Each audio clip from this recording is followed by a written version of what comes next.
Okay, next chapter. We're going to start with solid geometry. Now it's called solid geometry to distinguish it from what we've been doing up to now, which is called plane geometry. And that's plane, P-L-A-N-E.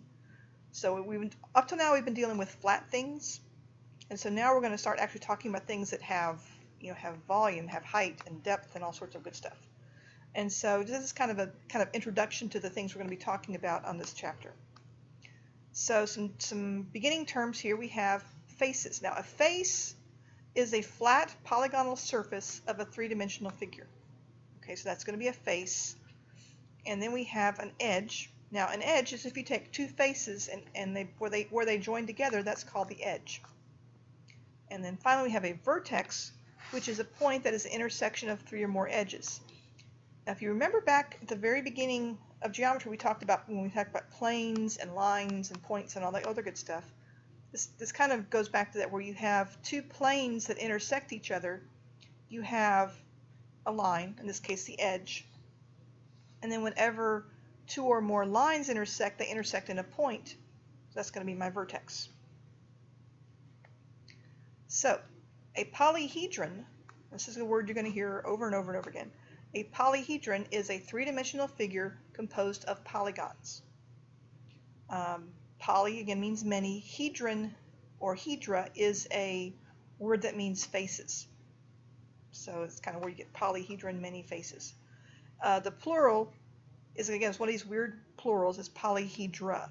So one polyhedron, two or more polyhedra. So a specific type of polyhedra is a prism. Now a prism is made of two parallel congruent polygon bases connected by faces that are parallelograms. So what we have here, we have two pentagons that are congruent and they are parallel, and they're connected by rectangles in this case. Okay, so this is a prism. Next we have a cylinder.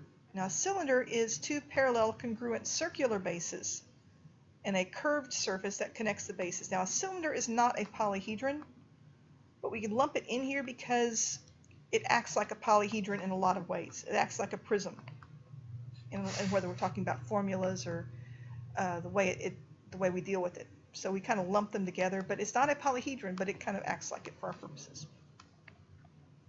Next we have a pyramid. Now a pyramid, if you've seen pictures from Egypt, you've seen the great pyramids there. A pyramid has a polygonal base with triangular faces that meet at a common vertex. Now the prism here, okay, this was connected by rectangles or parallelograms, but the pyramid is, the base is connected with triangles that all meet at a common point. Okay. Now a cone is kind of a weird thing here. It's a circular base and a curved surface that connects the base to a point in space called its vertex. And again, it's not a polyhedron, but it acts like a pyramid for a lot of our purposes, so we kind of lump them together. Now then, as far as naming things, again, naming things is kind of how we know what we're dealing with here. So one of the names that you should be familiar with from junior high, if not earlier, a cube is a prism. It has 6 square faces, and so that's what it's composed of. Now other shapes are named by the shape of their bases. So if you know what, you have to know what the shape of the base is, and then whether it's a prism or a pyramid. So in this case we have a triangular prism, meaning it has 2 triangles as bases, and they're connected by parallelograms. I have a rectangular prism, which has, now I will say this, with a rectangular prism, as long as it's connected with rectangles, so everything's a rectangle, it doesn't really matter for a lot of purposes what side is actually the base of the prism. Sometimes, if it's important that you pick a particular one, I will let you know. A lot of times you can just pick one and go with it. It doesn't really matter. Now we have a pentagonal prism. Its bases are pentagons. Hexagonal prism, the bases are hexagons. Heptagonal, octagonal, etc. You can go on and on. Now pyramids, again, we have one base. So in this case we have a triangular pyramid. Again, it's kind of like the rectangular prism. Since all of the faces are triangles. There are a lot of cases where it doesn't really matter which one is the base. Sometimes I'll let you know when it does matter. Now a rectangular pyramid, it's like a square pyramid. The Egyptian pyramids were square pyramids. So it has a base that is a square or a rectangle, and again then it joins up to a point. So pentagonal pyramid, hexagonal pyramid, octagonal pyramid, etc. Keeps going. Okay, net. Now a net is a diagram of the surfaces of our three-dimensional figure, and here's the key part here. That can be folded to form the figure. If you can't fold it to make the figure, it's not a net. I mean, you may have all of the faces there, but if you can't fold it to form the figure, then it doesn't make it a net. And so if you want to identify whatever figure it is from the net, you can look at the number of faces and also the shape of each face. So in this case, I have 6 squares, which means this has to be a cube. Okay. So some examples. So if I've got here a net, I have 4 triangles. Well, triangle, since there's all triangles here, that tells me this has got to be a pyramid. And my base is going to be a triangle, so this is a triangular pyramid. Okay. Now here I've got this like sideways equal sign. Well, the 2 circles there are my key. I've got 2 circular bases, and they're connected with this rectangular shape. That means this is going to be a cylinder. Okay, next we're looking here is what's called a cross section. Now a cross section is basically if you took a slice out of a three-dimensional figure. It basically is the intersection of a three-dimensional figure and a plane. And the type of intersection, the cross section you get depends on how the plane slices the shape. So your biggest clue to what the shape is going to look like is if you look at the picture here, this plane is slicing across this pentagonal pyramid. Well, you look here and it's going parallel to the base, and this shape here is in the shape of a pentagon. So that would be my cross section. My cross section is always going to be a two-dimensional. It's going to be a flat shape. So in this case I have a pentagon. Now if I'd taken my slice and I had sliced it, say, straight up and down, okay, that would be a different shape. Or depending on how else I wanted to slice through, I would get a different shape. And so sometimes you have to, if you don't have the slice illustrated here for you, you may have to use your imagination and think a little bit more. But most of the time, you're going to see, it's going to show you a picture of what the slice looks like. For example, here I've got a hexagonal prism, because I've got 6 sides, and I've got a slice going straight through it. And you can see this little red line here, that is my outline of my cross section.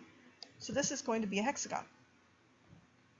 Looking at my cone, I have a slice going straight through, straight down vertically. And so again, you can see here, there's my outline of my shape. So this is going to be a triangle. Okay. Now tied in with polyhedron is something that's called Euler's formula. Now Euler was a very famous mathematician. You could pretty much almost call him the father of algebra. He was one of the first ones to really set down how algebra works. And so one of the things that he came up with was what's called his Euler's formula, which says that for any polyhedron, if I know the number of the vertices and the number of the edges and the number of the faces, that the vertices minus the edges plus the faces is always equal to 2. Whatever shape you have, whatever type of polyhedron you have, it's always going to follow this formula. So if I have a given polyhedron that has 12 vertices and 18 edges, how many faces does it have? Well, I plug it into my formula here, and so I have 12 minus 18 plus f equals 2. Solve for f, and I get f is equal to 8. You're always going to have positive numbers here. You cannot have negative ones. If you have negative ones, one of us screwed up somewhere. Okay? And then finally, just while we're talking about solid geometry, there are some shapes that are they're not prisms, they're not pyramids, but I want to at least expose you to them because they are fairly famous and they have some pretty neat properties to them. These are what are called the Platonic solids, and they're called Platonic from the Greek philosopher Plato. And what makes them special is they're composed completely of regular polygons, meaning polygons that have the same the edges are all the same size, and then the angles are the same. Okay, now what's to me is kind of cool about this is there are only 5 of them. Out of all the possible combinations we could have, there are only 5 ways you can combine regular polygons and make a solid. Now the most basic of these is called a tetrahedron. Okay, so it gets its name from tetra, meaning 4, and again, hedron, meaning face. So it has 4 faces, and so the 4 faces are all equilateral triangles. Okay. Now you can also call it a triangular pyramid. It's special because all of the faces are equilateral triangles. Next we have an octahedron. Again, 8 faces. These are all composed of equilateral triangles. Basically, if you took 2 square pyramids and stuck them base to base, you would get an octahedron, if they were all equilateral triangles. Then the next one is, if you take 20 equilateral triangles and stick them together, you have what's called an icosahedron. Icosa meaning 20 is the prefix for that. And so a lot of the shapes that are hanging around from the ceiling in my room, a lot of those are icosahedron. They're pretty fun to work with. Now we've already talked about cubes. A cube is made up of 6 squares. A square is a regular quadrilateral. And just to make it feel better, it also has a fancy name. And so it's because there are 6 of them, it gets hexahedron for 6 faces. And then finally, you can use pentagons. Now pentagons, if you put 12 of them together, you get what's called a dodecahedron. Again, 12, dodeca. If any of y'all are into gaming and you use 12-sided dice, that's what it's called. It's a dodecahedron. The only other, I guess, solid I kind of wanted to mention here real quick is just so, I don't know if you're aware of this, but if any of y'all look at your regulation soccer ball, that is actually not a ball like a basketball or a baseball, any of those sort of things. A soccer ball is actually a polyhedron. It's made up of pentagons and hexagons. I think you may have seen the one that I have sitting on my window ledge. And so that's also a polyhedron. It's actually not a sphere as such. So anyway,